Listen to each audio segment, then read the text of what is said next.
Aujourd'hui, il y a des mises à jour importantes en provenance de la direction de Dnipropetrovsk. Ici, après une opération de nettoyage réussie sur la rive nord du fleuve, les forces ukrainiennes commencent leur prochaine opération pour progresser.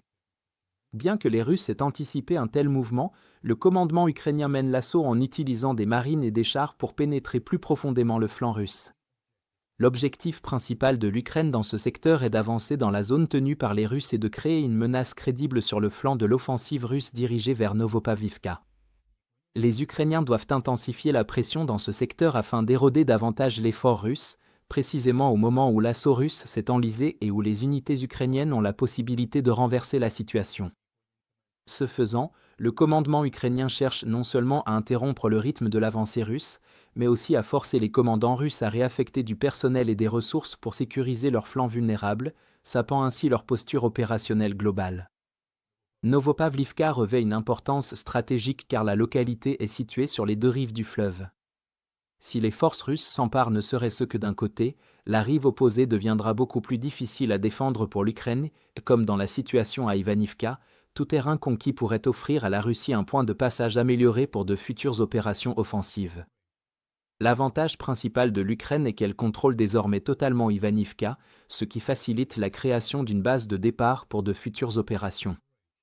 Une fois la localité sécurisée, les forces ukrainiennes peuvent l'utiliser comme point de passage sur la rivière Vovcha et commencer à attaquer vers l'est, menant des opérations de perturbation contre les troupes ennemies et infiltrant leurs positions avancées.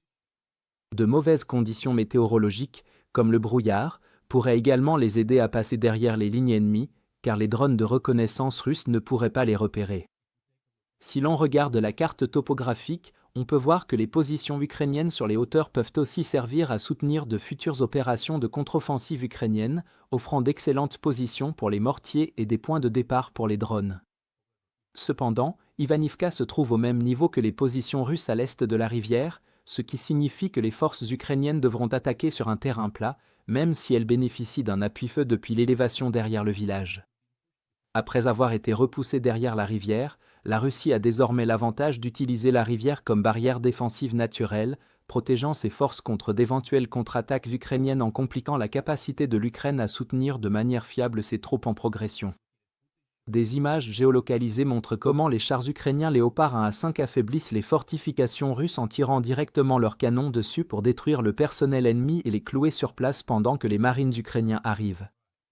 Après le raid initial, les chars se sont repliés à l'arrière pour éviter les drones russes, tandis que les troupes ukrainiennes ont commencé à nettoyer les tranchées. Leurs efforts ont été soutenus par un drone de reconnaissance, qui a permis aux commandants de surveiller l'opération en temps réel et de guider les soldats au sol, les aidant à éviter d'éventuelles embuscades et à identifier des menaces invisibles depuis leur position.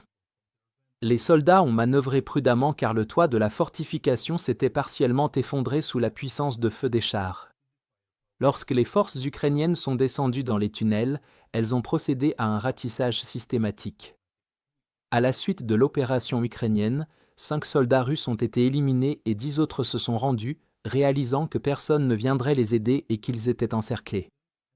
Les prisonniers de guerre russes ont ensuite été interrogés et escortés vers l'arrière ukrainien afin d'augmenter le fonds d'échange.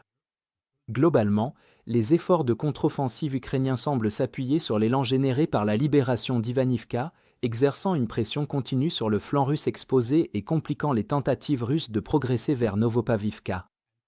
En consolidant de nouveaux gains et en obligeant les forces russes à défendre un front de plus en plus large, les marines ukrainiens ne se contentent pas de stabiliser le secteur, ils créent aussi des conditions qui forceront le commandement russe à détourner des réserves.